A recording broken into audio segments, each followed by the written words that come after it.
Hello friends, welcome to the studio. Today we're going to play with paper.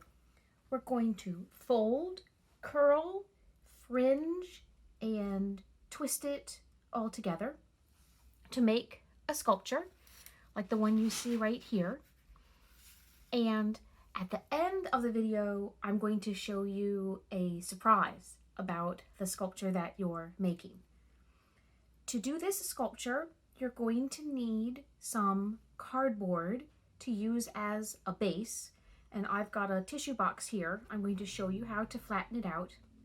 And you're going to need some paper that you can fold and bend and glue or tape together. You can use any kind of paper, and if all you have is plain paper, I'm going to show you some ways that you can make it fancy. I have liquid white glue in this bottle, and I think liquid white glue is best, but if you don't have a glue, you can use a glue stick or you can use clear tape. You're also going to need scissors, of course, because we're going to be cutting. And if you have any kind of a punch, like this plain hole punch, that might be fun to do as well, to do some punching into your sculpture to create another kind of decoration. Lastly, I have crayons and colored pencils, basically anything you have to decorate your plain paper if you want to do that. You should get those as well. So first, let's talk about making the base. If you have cardboard from some kind of food packaging, cardboard that is thin and easy to cut, that's what you want to use. So I have here an empty tissue box, and the first thing I'm going to do is open it up. The glue is not very strong, so if you're gentle, you can slide your fingers under the flaps on the sides of the box and open them up.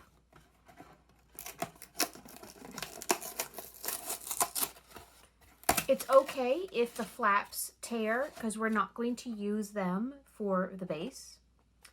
There's one more place where the box is glued together, right here on this long side. So I'm pushing between the layers of cardboard little by little.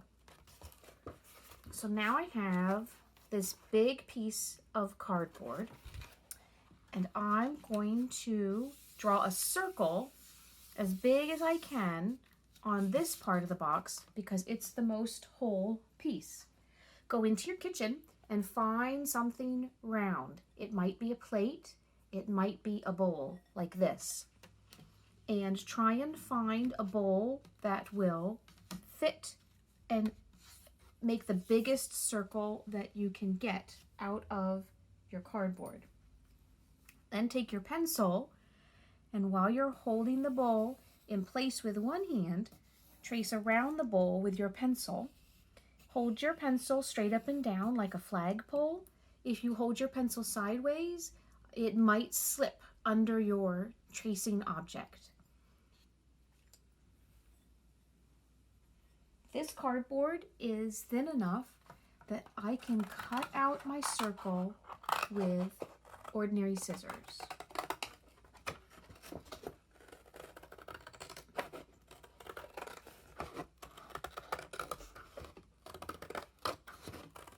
See how I'm holding the cardboard with one hand and turning it as I cut, so my hands are always comfortable and in control. It's better to turn what you are cutting than to turn your cutting hand.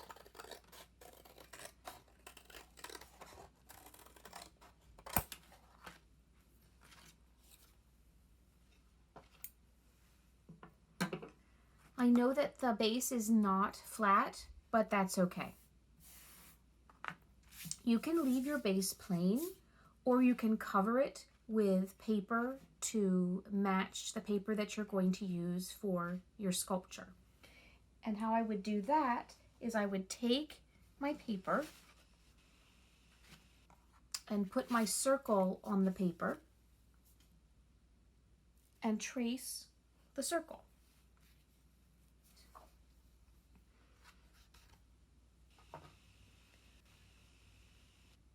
Let's talk about how you can make your paper fancier if it is plain like this.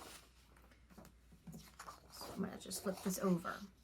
So here I did a lot of different kinds of decorating just using my crayons.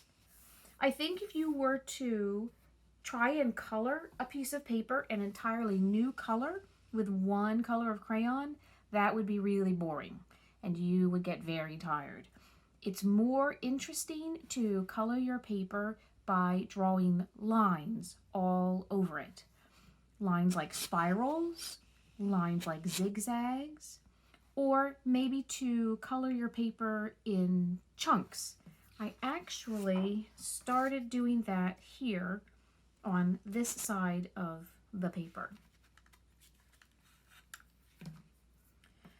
So it's kind of like coloring in, but that's not my intent. So I'm not worrying about covering up all of the paper. It's okay if the color of the paper underneath shows through. You'll notice the colors that I chose match the color of my paper. I did that on purpose. If you pick colors that do not match your paper, you'll get a different look, and you might decide that you like that look. So here are colors that do not match at all with my paper. And here are colors that are a closer match to my paper. Think about that for a minute. Why would blues be a better match than reds and pinks? You can see that they are. You can see that the blues and greens start to blend together while the reds and the pinks stand out very clearly. Why is that?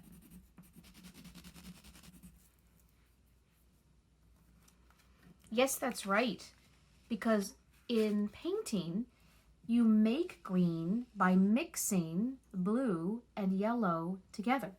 So, yellows look really good on green, and blues look really good on green. And of course, greens look really good on green. So you can get different effects depending on what colors you choose.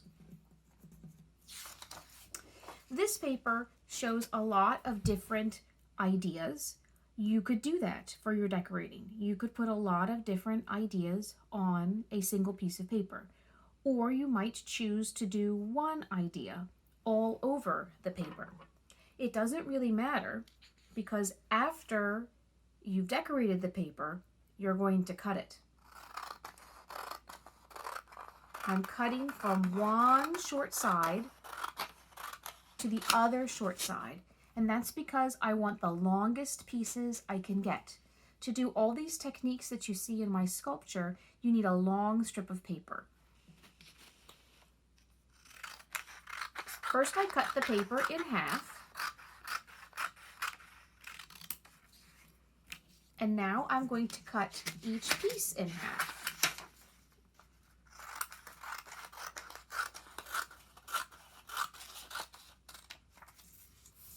Take your time and cut straight. This is a good time to practice that. But if your edges curve a little bit, I don't think it's going to matter in the finished sculpture. I can cut this piece in half. I don't think I would cut the strips any skinnier than this. The skinnier they are, the harder it is going to be to do things like folding. But I could probably cut this paper into 3 strips. That wouldn't be too skinny.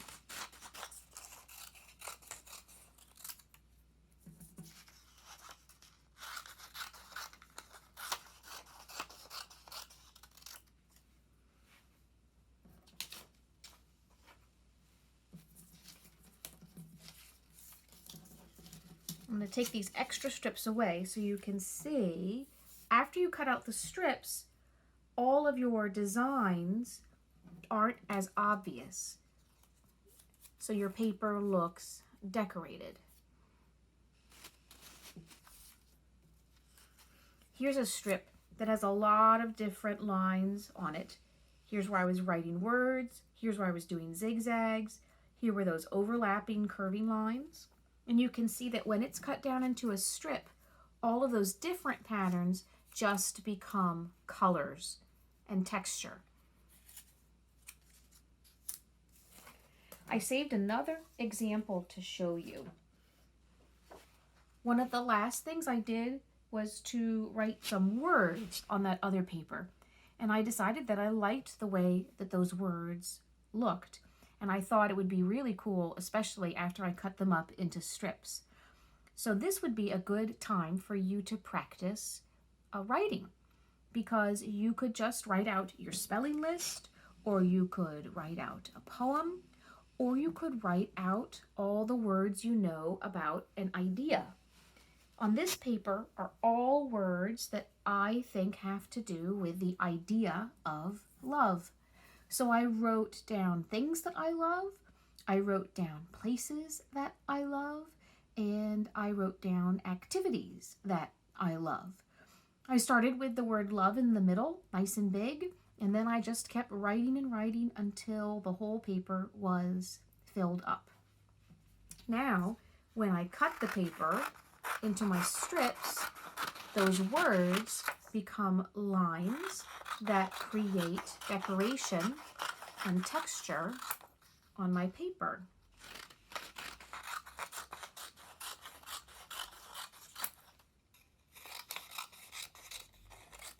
This becomes a secret layer of meaning in my sculpture.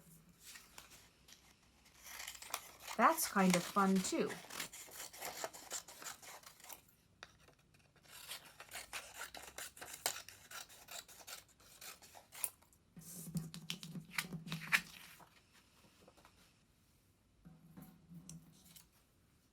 See, when you're looking at just one strip, you can't tell what the original words were.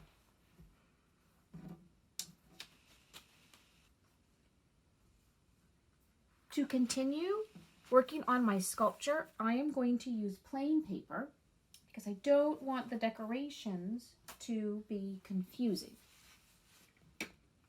How many kinds of folding and twisting techniques do you see on my sculpture so far?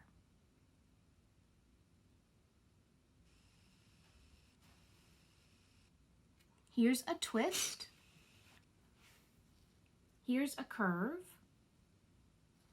Here's a different kind of twist. Here's a fold. What is this called? A zigzag. Here are loops, and I linked them together. Here is a zigzag fold that I turned into a star shape. Here are fringes, plain fringes, long and short, and here are curled fringes. It's fun to curl paper. It's especially fun to curl fringes on paper, and I'm going to show you how to do all those things. First, let's talk about curving the paper. Here it is curved in my hands. I need to create 2 folds so that I can glue the curve down onto my sculpture base. And I'm going to do that here and here. Both folds can point up, or one fold can point down. It doesn't matter. What matters is that you make the folds. We want to glue a flat surface to a flat surface. This is big enough that I can put the glue right on the paper and then place the paper where I want it to be attached. I want to give the glue a chance to set, to start to dry. And what I usually will do is count to 30 slowly in my head to make sure that when I take my hand away, the paper doesn't fall off the base. It may not take 30 seconds for the glue to set, so sometimes what I'll do is I'll let go a little bit and just see if anything starts to move. If nothing starts to move, then I know I'm okay. You don't always have to fold the end of your paper if you're curling it or curving it. If I was going to twist my paper like this, like a corkscrew, I don't need to make folded ends to stick it down. If I was going to roll it up more, I still don't need to do folded ends. So I can just put glue on this end of my strip.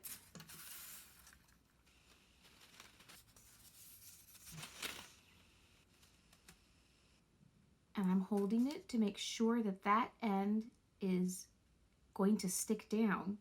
Twisting the paper, like I was doing just now, creates a lot of force and it will pull against where it is glued. So I want to make sure that the glue is dry enough that it's not going to pull itself free. I'm going to twist this really tight. Now that I've started making my sculpture, I'm looking for places to glue the ends, and I want to fill the spaces on my base. I could glue it right there, or I could glue it here, have it take up more space. First, I'm going to check to see which part of the paper I should put the glue on.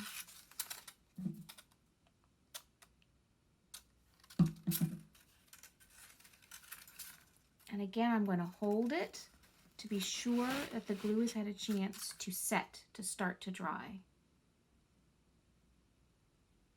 I can feel the paper pulling against its twist. So I might have to hold this for even a little bit longer than 30 seconds. I'm rubbing the spot where the glue is because I can feel the wetness of the glue is making the paper plump up, and I want to make sure that the paper flattens out.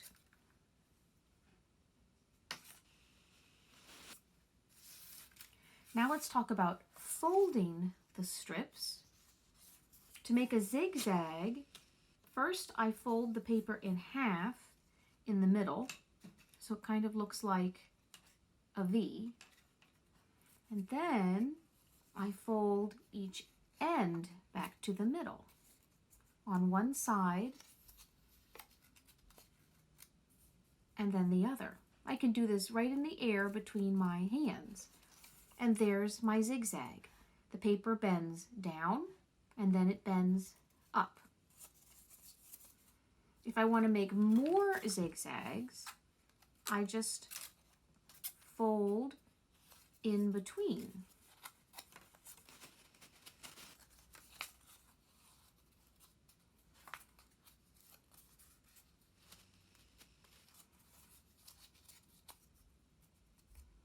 So there's the paper again with more zigzags. If you join your paper together on the ends, you can make a star shape. See, the paper does not want to stay joined together. So here's a little three-pointed star shape. There's lots of different ways to join the paper together. I could join it together this way.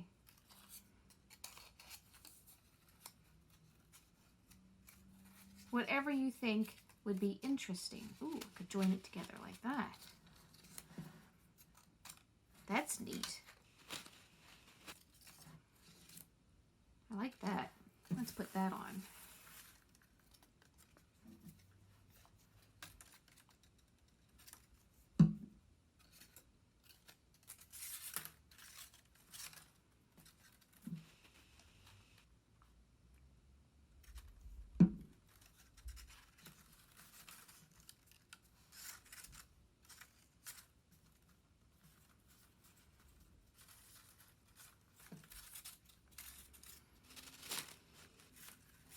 parts of your sculpture can hang off of the edges. I make a loop by overlapping the ends of a strip. I made the first loop and then I glued it down to the base. So I made the first loop and was sure that the paper was going to stay in a ring, and then I stuck it down on the base. To attach this loop, I took a strip and went through the ring before I overlapped the ends together with glue.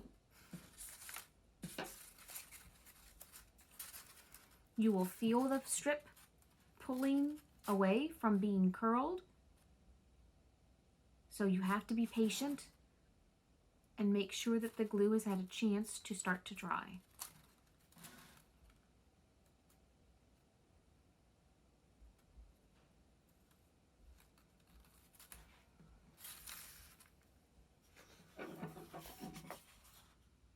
Let's make some fringes now.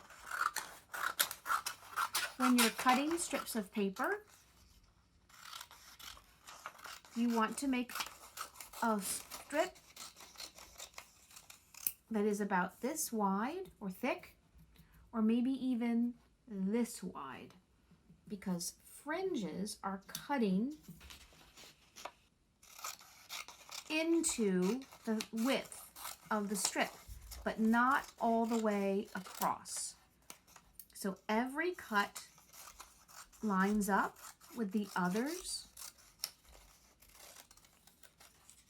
but it doesn't go all the way through the paper.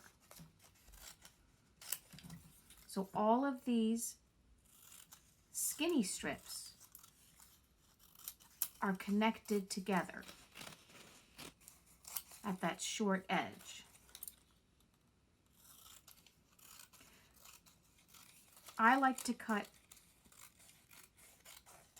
each strip in half until I reach the width that I think looks the best.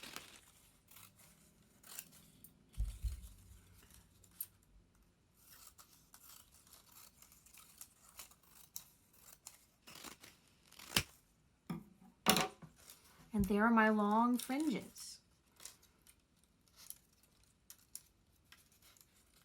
I like the sound that they make, as well as the way that they move.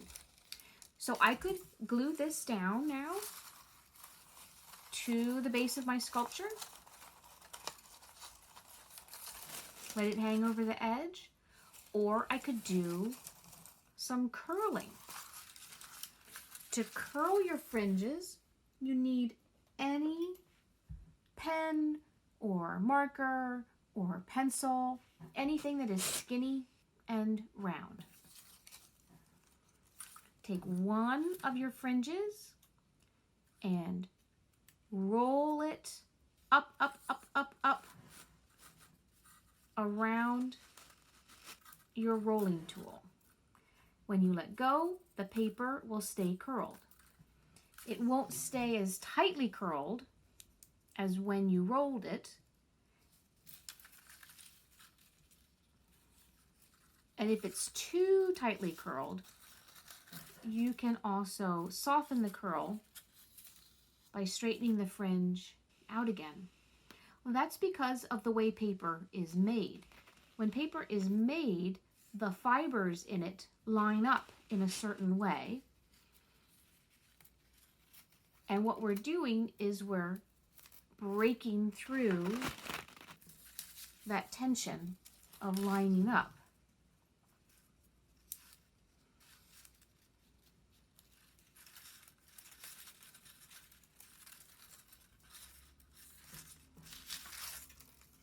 I might leave some of the fringes straight and only curl a few of the fringes. I think that looks interesting.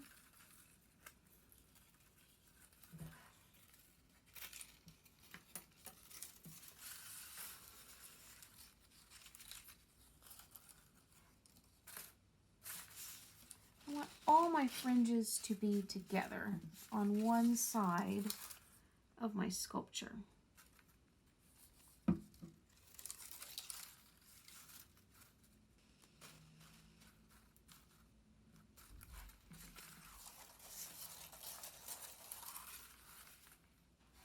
These fringes I made in a different way.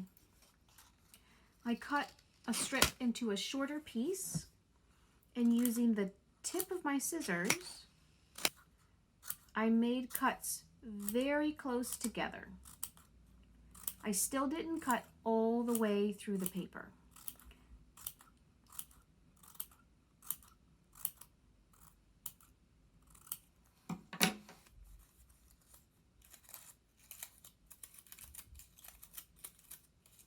Running my fingers across it bends the fringes in different directions. These are too short to curl.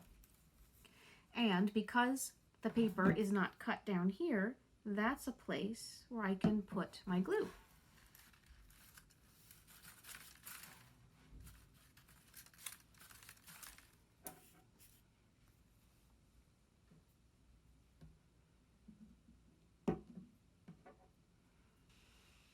Friends, I am going to keep working on my base until it is filled with all the paper shapes that I want, thinking about having shapes coming off my base and going up as well, so that my sculpture is interesting in all directions.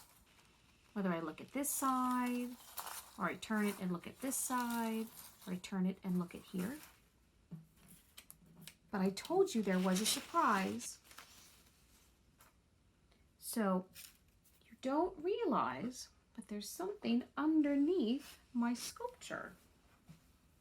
I'm going to show it to you, and then I'll show you how to put it on your sculpture. But I have to go and get a friend.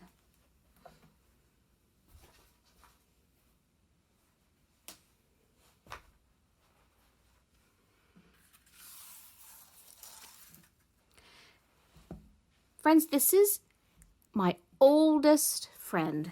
This is Snoopy. And Snoopy has been with me since I was a little baby. Now, underneath my sculpture are two ties, because this is more than just a sculpture. This is an art hat.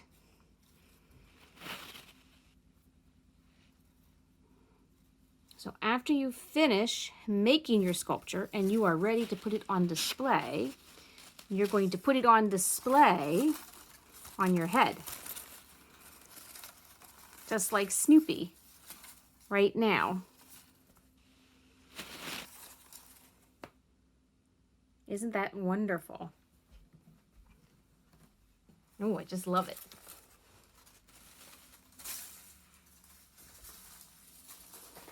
So here's that extra step that's no longer a secret. Before you start building your sculpture on your base, you want to punch 2 holes through the cardboard. You might need an adult to help you with this. You have to open up your scissors so that you can use the tip of one blade. Put your cardboard on something soft, like the carpet, and slowly push the tip of the scissors through. I'm twisting because that will make a more even hole.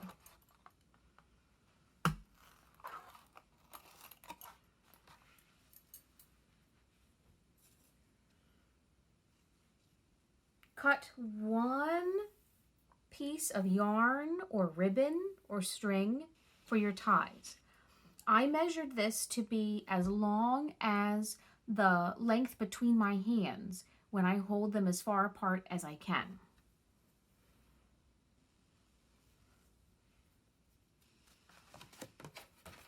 Put the yarn or string or ribbon, whatever it is, through your holes. I'm going to make these holes a little bit bigger, and I'm going to do it in a safe way with a pencil. The pencil wood is stronger than the cardboard, so I can make those holes a little bit bigger.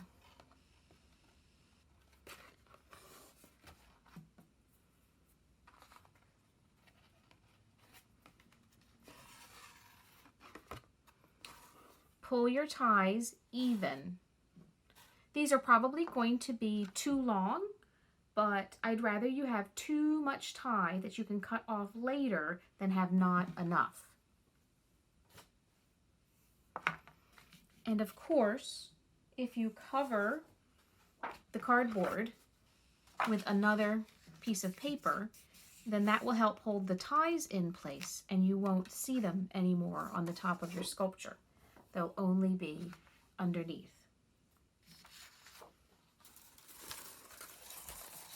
So here we are, friends, a paper sculpture that is also a fashion accessory. I am very excited to wear this down to the mailbox when I get my mail. Maybe I'll even wear it to the grocery store. Have fun cutting and folding and twisting and curling and gluing, my friends. I'll see you next time.